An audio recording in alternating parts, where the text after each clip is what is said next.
जो क्रिया योग ध्यान हम कर रहे हैं, इसमें अभ्यास करते हैं खड़े होकर के, कुछ हाथ पैरों की गति, हाथ पैरों को गतिशील करते हैं, टेंशन रिलैक्सेशन के मैकेनिज्म से, भ्रूमध्य साधना के, श्वास दर्शन के, आभा मंडल दर्शन के और ब्रह्म गुफा सिर और रीढ़ में एकाग्रता बढ़ाते हुए हम खड़े होकर के शरीर के एक एक अंगों को चार्ज करते हैं। जो खड़े होकर नहीं कर पाते हैं वो बैठ के करते हैं, जो बैठ के नहीं कर पाते हैं वो लेट के करते हैं। इस तरह से उसके बाद बैठ करके अभ्यास करते हैं। बैठ करके अभ्यास में भ्रूमध्य दर्शन, आभा मंडल दर्शन, श्वास दर्शन, ब्रह्म गुफा दर्शन, ब्रह्म गुफा सिर और रीढ़ के अंदर का जो डिवाइन प्लेस है उसे ब्रह्म गुफा कहते हैं। उसके अंदर की शक्ति के साथ एकता स्थापित करते हैं। फिर दीक्षा वाली क्रिया करते हैं। ये सब चीज़ें बैठ करके करते हैं। तो आजकल की परिस्थितियों में अनेक समस्याएं हैं। ये होता है कि आज समय नहीं है, आज नहीं करेंगे, फिर सुबह नहीं हुआ, शाम को नहीं हुआ, जहाँ 2-3 दिन छूटा फिर अभ्यास छूट जाता है। क्योंकि अभ्यास क्रिया योग ध्यान यह है क्या? ईश्वर का वो स्वरूप है जो सर्वव्यापी है। कहीं भी आप रहें क्रिया योग का अभ्यास कर सकते हैं। चाहे आप फ्लाइट में हो, चाहे ट्रेन में हो, बस में हो, या पद यात्रा कर रहे हो, काम कर रहे हो या आराम कर रहे हो, क्रिया योग ध्यान हर समय कर सकते हैं। क्रिया योग ध्यान करने का अभिप्राय क्या है, इसका अर्थ क्या है, क्रिया योग ध्यान करते हैं इसका मतलब क्या हुआ? क्रिया योग ध्यान ईश्वर अनुभूति की क्रिया है। हम साक्षात प्रभु की अनुभूति करते हैं। तो प्रभु की अनुभूति तो कहीं भी कर सकते हैं। इसके लिए क्रिया योग के सिद्धांत को स्वीकार करना पड़ता है। क्रिया योग का सिद्धांत क्या है? होली साइंस में लिखा है। स्वामी तेश्वर गिरी जो हमारे परम पूज्य गुरुदेव हैं, पिछले जन्म के, इस जन्म के, उसके पहले के और आगे भी रहेंगे, इन्होंने बहुत स्पष्ट तरीके से क्रिया के सिद्धांत को लिख दिया है कि परब्रह्म केवल एक है, वही सत्य है, बाकी सब झूठ है। एक है, अद्वैत है, सर्वशक्तिमान है, सर्वज्ञ है। ये अध्याय 1 के वेद गॉस्पेल का पहला सूत्र है। ये परब्रह्म नित्य पूर्ण अनादि अनंत है, वही एकम एव अद्वैत सत्य है। इसका मतलब परब्रह्म के अतिरिक्त कुछ है ही नहीं। तो हम लोग जो बैठे ये क्या है? आइए इसकी जांच करके देखें।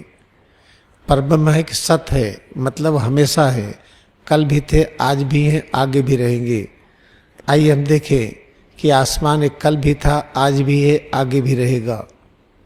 हवा जो हम श्वास ले रहे हैं, जो यहाँ पर है, आज भी है, कल भी थी, आगे भी रहेगी। जो पानी हम पीते हैं, पानी जो भी है इस समय, ये कल भी था, आज भी है, आगे भी रहेगा। इसी को सत्य तत्व कहते हैं। इसी को इटर्नल एलिमेंट कहते हैं। इसी को सनातन अस्तित्व कहते हैं। तो परब्रह्म है, बाकी कुछ है ही नहीं, वही थे, वही है, वही आगे रहेंगे। तो सिद्ध हो गया है कि परब्रह्म स्वयं आसमान के रूप में, वायु के रूप में, अग्नि के रूप में, पेड़ पौधों के रूप में, जीव जंतु के रूप में, हमारे आप के रूप में है। क्रिया योग ध्यान क्या है? प्रभु की अनुभूति। प्रभु की अनुभूति का अभिप्राय क्या है? पैर के उंगली से सिर तक इसको अनुभव करिए। कैसे करेंगे?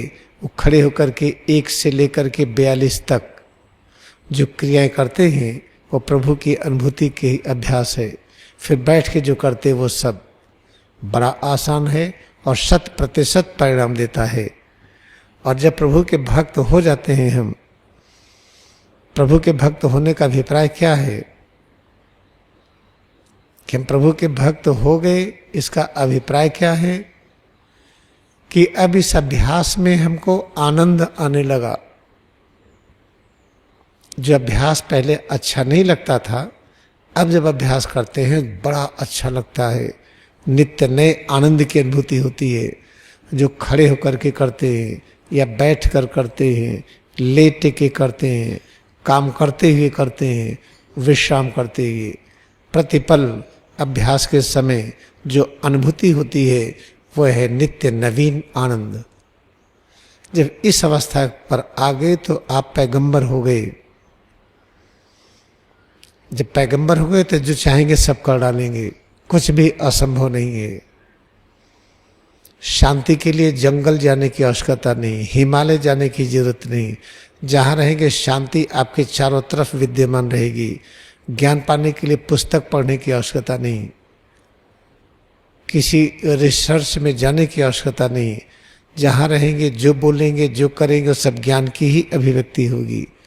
शक्ति पाने के लिए बादाम खाने की जरूरत नहीं पड़ेगी, कोई च्यवनप्राश, कोई टॉनिक, इसकी आवश्यकता नहीं पड़ेगी। कोई भी सामान्य आहार लेंगे, अहिंसा के सिद्धांत के अनुसार आपको सारी ताकत बनी रहेगी। तो नित्य नए आनंद की अनुभूति, सर्वशक्तिमान तत्व की अनुभूति और नित्य नए ज्ञान की अनुभूति, परम शांति की अनुभूति, अमरता की अनुभूति, कुछ भी असंभव नहीं है इसकी अनुभूति, यह सब संभव है क्रिया योग ध्यान में।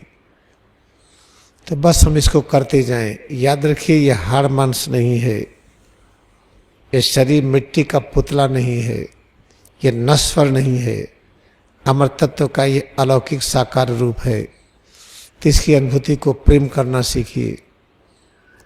प्रेम करने का अभिप्राय क्या है? प्रेम है परमात्मा का नाम।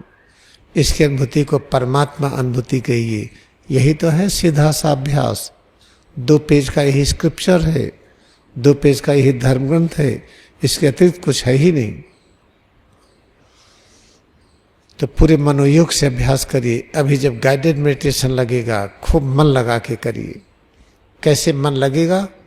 जो आप सुनिए, जो गाइडेड मेडिटेशन में निर्देश हो उसको सुनते रहिए, उसको सुनना बंद मत करिए।